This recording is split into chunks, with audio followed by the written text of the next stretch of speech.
welcome into another episode of Juiced Up, only found right here on GallerySports.com. I am your host, Rachel Von Orania, and on this show, I like to talk about whatever the heck I want to talk about. Whatever's going on in the world of sports, we are chatting it up, and today I want to talk some Houston Texans. Season's almost over. Texans are going to be watching from the couch, no doubt, and we look onward to the draft and continuing the rebuild process. So to talk about that, I have on Gallery Sports' very own John Lopez. He's also host of In the Loop on Sports Radio 610 and the Bite Me podcast. John talks the Texans all day, every day. So what better person to have join me today, John? Thank you so much. I want to ask you straight up, right off the top. We all know the Texans are rebuilding. Is the rebuild taking too long? Are the Texans on track and right where they're supposed to be, in your opinion? I think the rebuild is just starting. I think last year with David Culley, that wasn't a rebuild. That was sort of like clearing the lot, so to speak. You're going to build a house, right? Before you even put a foundation down, you got to get rid of all the shrubs and all that other mess. And I think that's what was going on last year with David Culley. That's why he was just kind of an empty suit. They never had any intention of him being a long-term head coach. Of course, he took care of that himself. Now comes Lovie Smith. He's not the long-term solution. There is no way. But the rebuild has begun, as we know, with the draft picks, and certainly they're starting to get better, in terms of the salary cap and such. So I think it's just starting right now. It's not taking too long. It's frustrating for anybody in this city because we've been waiting for 22 years going on for a team that can at least play in an AFC championship game, and it's frustrating, but it's really just getting started.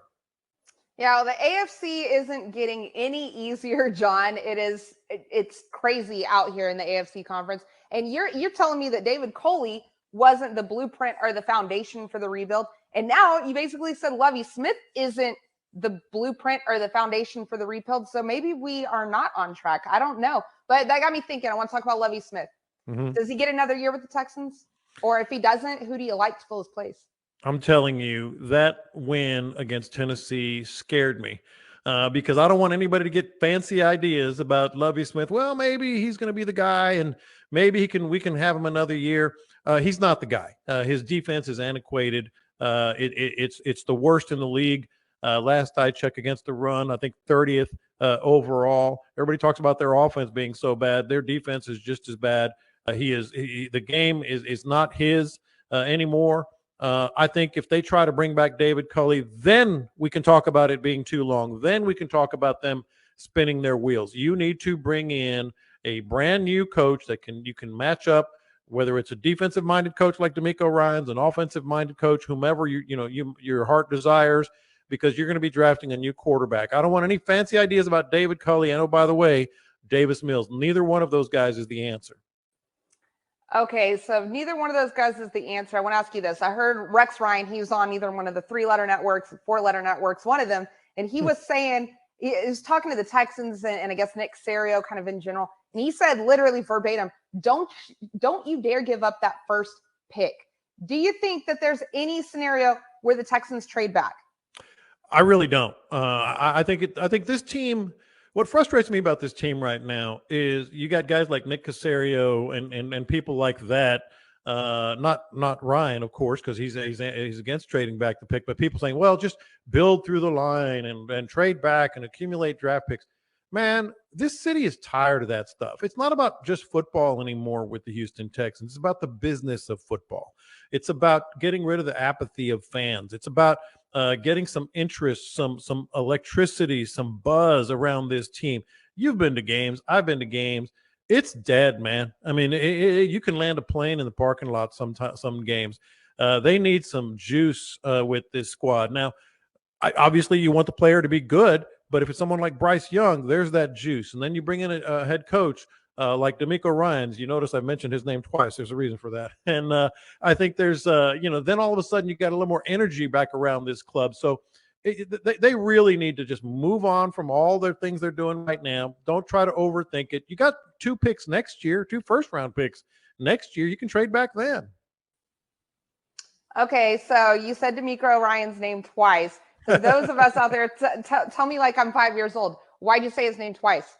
Because he's the guy that I want. He's the guy. I think he would be the best man for the job for a couple of reasons. Actually, more than a couple, but two that stand out to me. Number one, he's a Houston Texan. He was a Pro Bowler, I believe, twice for the Houston Texans. He kind of was Gary Kubiak's guys. He knows this city. He loves this city. I think the fans know him. That's number one. Number two, he's a Kyle Shanahan guy. He's a Gary Kubiak. He's a Gary Kubiak guy. Yes. So you can bring in a guy that has the best defense in the NFL. First of all, I mean, like they run circles around Lovie Smith.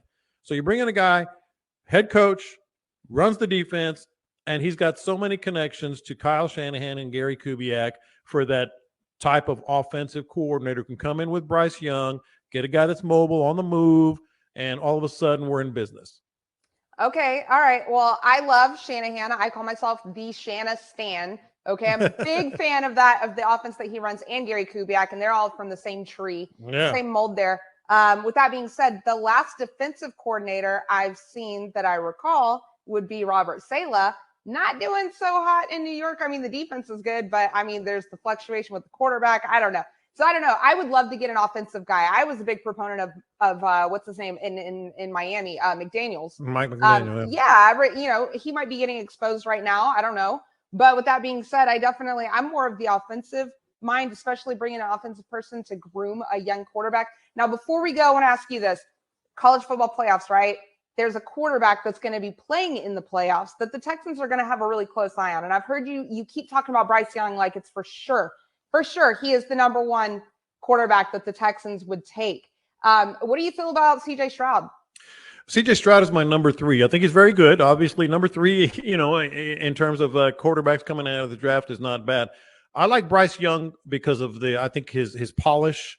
He's played at the highest level. He's mobile. I think he can fit in with a Shanahan type offense.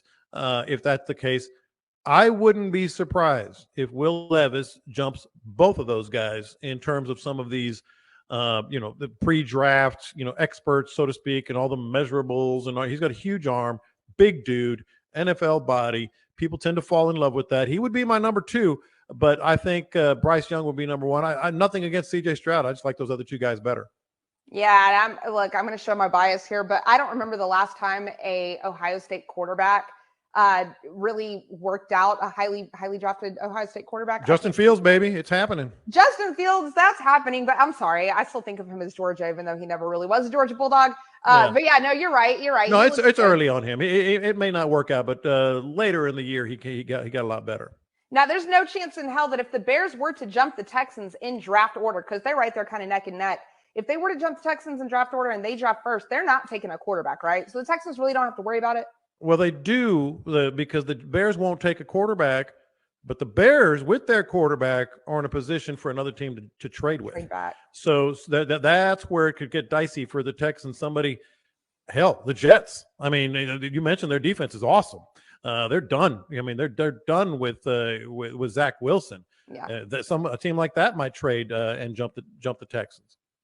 Mr. Steal Your Mom, Zach Wilson himself. I love it. Now he's going to steal your draft pick. Yeah, I was just no, please don't let that happen. You know what? Houston Texans do not try to win another game, but you know that they will, and they have nothing to lose. And the coaching staff, they're the ones with something to lose. So this team is going to fight hard. They're going to be scrappy towards the end, hoping they don't pull off another win. But like we were saying before the show, they kind of own the Jaguars, right? So who knows how that goes.